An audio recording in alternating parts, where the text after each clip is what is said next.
Hello mga mare, another day is another vlog na naman nga ni.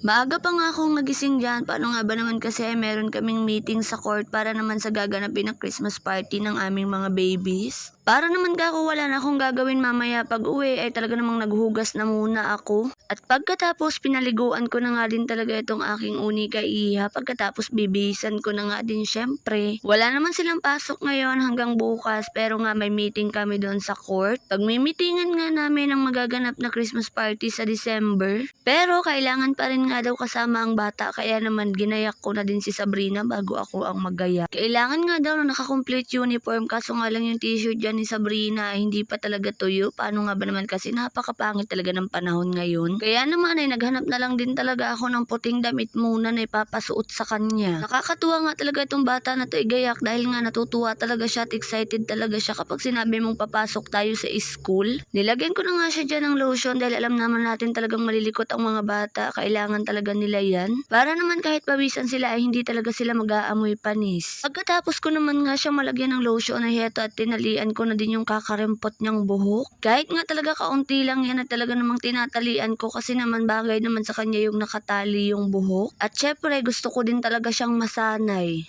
Noong pagkatapos ko na nga siyang maigaya kay eto talagang naglalakad na siyang papuntang school. Nagmamadali na akala mo naman talaga nag-aaral. Baon lang naman talaga yung pinag-aaralan. Pero kahit salingkit-kit nga lang tong bata na to ay malaki na din talaga yung development niya. Natututo na siyang makipaghalubilo sa mga tao at marunong na din siyang magpasa kay ma'am. At kapag narinig niya nga talaga yung word na school ay talaga namang excited na talaga siya. Eto na nga pala nung dumating kami medyo may kadamihan na nga talaga yung mga tao pero hindi pa naman nag-uumpisa yung meeting. Kaya naman ay hinayaan ko nga talaga muna siya dyang maglaro-laro. Nung una nga mga mare ay nakatayo lang siya doon sa gitna at nakatingin sa mga naglalarong bata pero maya-maya nga lang din ito na nagtatatakbo na. Kita nyo naman talaga ngiti-ngiti ang batang ito. Kaso nga lang sa mga time na yan ay talaga namang nagagalit na ako. Paano nga ba naman kasi madumi talaga yung court na yan. Dahil yung kanina nga nakatingin at nakatayo lang ay talaga namang ngayong nagagapang-gapang at nagtutuwad-tuwad na.